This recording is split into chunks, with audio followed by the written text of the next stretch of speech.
So today I'm going to upload a video, and what we're going to speak about is Levine, Rachel Levine, making history as the first openly trans federal official confirmed by Senate. Now, this ad is from National Public Radio on Miss Levine. Now, with President Joe Biden being in office, he's definitely done some things, released our stimulus money. He's definitely done some things to uh I guess you would say help us out, but then again, I don't know. He gave billions of dollars to help the immigrants. I mean, damn, look what we've been through for the whole year. But hey, I'm not gonna be selfish. It is what it is. Hopefully, they can show us proof of what I'm big. What is it? $4 billion going. Anywho, back to this article, which stood out to me because I see that they might be trying to help us people of color, but they're definitely above and beyond helping the trans, the LGBTQ community. And I mean, I'm not mad at it. I'm just like, damn. We as blacks been struggling for a long time. So, I mean, you know what I'm saying? Let us get our flowers too. But anyways, as they say, let a darky in the office. Hey, we got to keep going. But anyway, so Dr. Rachel Levine, testified last month at the Senate confirmation hearing for her nomination as Assistant Secretary for Health. Levine previously was Pennsylvania's Secretary of Health. This is very interesting to me because we know that, or not we know, because you might not know, but if you do research, you'll realize that, sorry for the, I should have put on Do Not Disturb. I'll do that next video. We know that with healthcare, it's a lot of things that are unfair. It's a lot of things that are fair. It's a lot of things that's just like, okay, should be done better, should be managed better. So to have this person being the Secretary for Health is interesting to me, but we'll see how things go. It seems like it's definitely going to be one-sided regardless of what you think. I'm sure a certain group of people is going to benefit from this person being the Secretary of Health. But let me go on with the article, and then you guys can send questions or your comments or whatever, and then we'll go from there. But I'm going to go over the article just because, like I said, shout out to NPR. This is where I got the notification or the article from. So let's go on with the new Assistant Secretary of Health for Health. Okay. The Senate voted Wednesday to confirm Dr. Rachel Levine as Assistant Secretary as for Health in the Department of Health and Human Services. Interesting. I must say, this is the placement of where she at. Where they're at. The vote is a history-making one. Levine is the first openly transgender federal official to become confirmed by Senate. The vote was 52-48 in favor of her confirmation. Levine was previously Pennsylvania's Secretary of Health, where she led the Commonwealth COVID-19 response. You have to look into that, see how that went. Before the vote, Senator Patty Marie, a Democrat from Washington, urged her colleagues to support Levine's nomination, calling her a trusted voice for Pennsylvanians on matters, including opiate prescribing guidelines, health equality, and LGBTQ health care. Murray also noted the significance of the vote. I always said the people in our government should reflect the people it serves. And today we will take a new historic step towards making that a reality.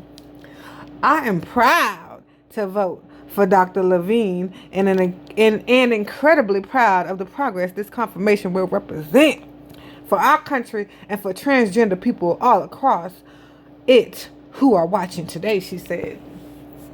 Now, if they were really concerned about the government reflecting the people that it serves, I would honestly believe that it would be majority quote minority, end quote minorities in the government if they wanted to represent who they serve or they're supposed to be serving. But then again, hey, if they really going for who they serving, then I guess the right people are in there. Anyways, Levine began her medical career as a pediatrician at Mount Sinai Medical Center in New York. And she is a professor at the Penn State College of Medicine, where she teaches on topics such as adolescent medicine, eating disorders, and transgender medicine. Who would have guessed? She is a graduate of Harvard College and the Tulane University School of Medicine.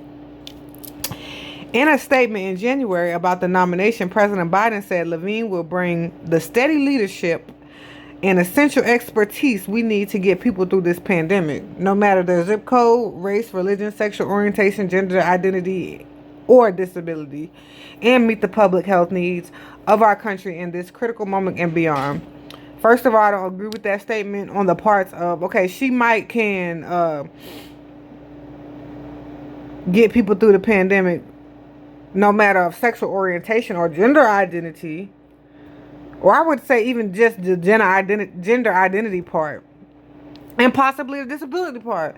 But I don't see how this one person can be a leadership and essential expertise and have essential expertise for a race that she's not of, for a zip code that she doesn't live in, for a religion that she might not even engage in.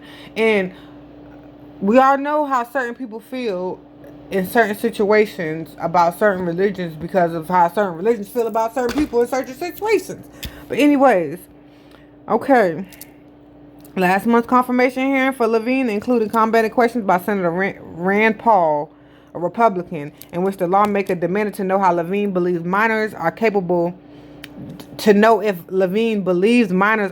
of making such a life-changing decision as changing one's sex, comparing sex reassignment procedures to genital mutilation. Close. But anyway, so now I gotta say, Rand Paul, I definitely understand what you mean by that genital mutation and sex reassignment comparing to each other, especially as a child. On that subject, I'm just gonna say from the research I've done, your brain does not fully develop and growing until the age of 25, which this puts me in a position of really a lot of laws and a lot of policies that we have, which makes me question them.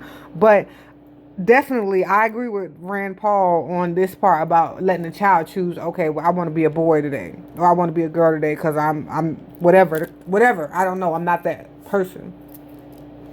But I agree with him on asking that question. Now, how Levine replied. Let's get into that. Oh my goodness. How Levine replied, transgender medicine is very complex and nuanced.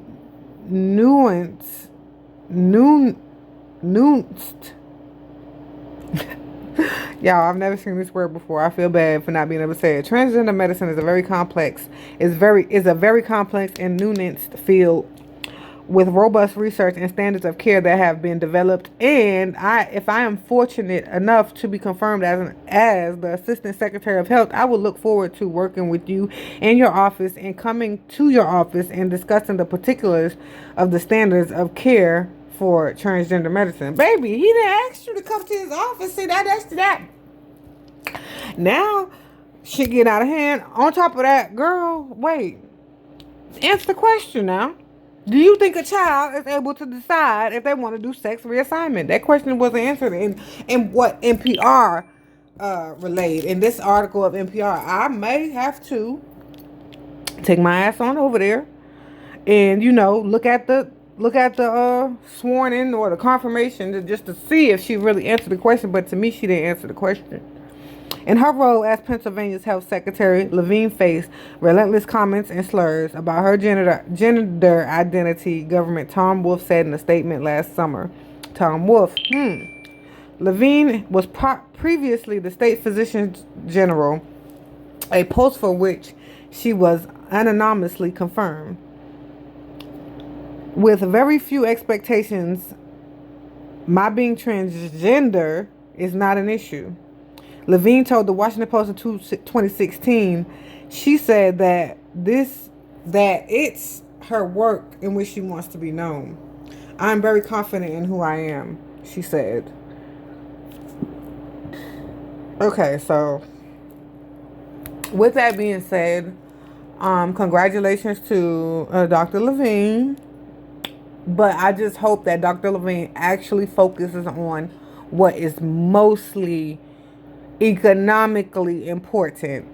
Sex reassignment procedures, I think that should be like the last result. I'm sorry, that's just my opinion on it, and I think I'm entitled to that. As far as the sex reassignment and genital mutilation, if you're old enough and your brain is developed enough for you to make that decision, cool. But I've seen plenty of studies that show that people regretted getting that surgery done after getting it done. And so I'm hoping and praying that with her in the position that she's in, she actually takes this into account as well. You know, again, congratulations. But I'm going to be honest with y'all. I hate to say but. I'm working on not saying but. Y'all work with me. I would prefer to have maybe a whole team of assistants for the Secretary of for Health and the Department of Health and Human Services, because this one person ain't enough to be able to give anybody information on.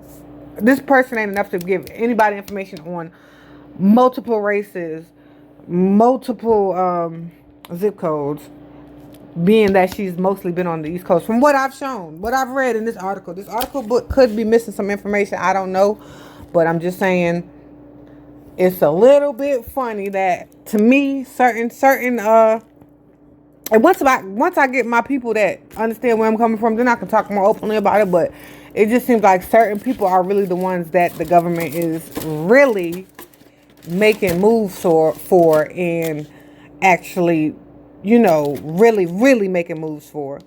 Now, don't get me wrong. Like I said, that stimulus was nice, but I'm going to do my research because I hate speaking on things that I don't know for sure. But I've heard in other countries, they were getting like $1,200 a month stimulus, I guess you would say, because of the pandemic. They got monthly payments, and we're just now getting this little pissy ass $1,400. You know what I'm saying? And if you think about it, okay, so we got $1,400, $600, and then $1,200. So we really didn't get nothing but like $3,200 if it was just one of us. Let's put it like that. But at the most, we might have got like 10 stacks. I ain't gonna say the most, but you know what I'm saying? It ain't enough compared to if they was giving us $1,200 a month, or if they was giving us a monthly stimulus package, which it's neither here nor there. COVID should have taught you how to hustle and get your money and get your shit going. But I'm gonna end this here.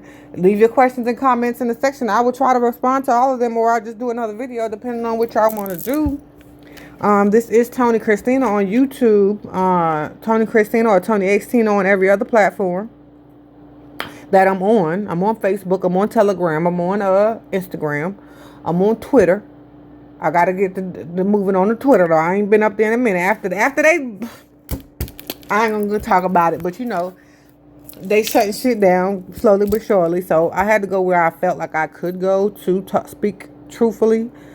I have a lot of people on those social media sites. Not a lot, but a few people on those social media sites. But ain't too many of them woke, in my opinion. So, yeah. I will be back, you guys. But check me out. I'm on IMO as well. I'm about to get on Bigo.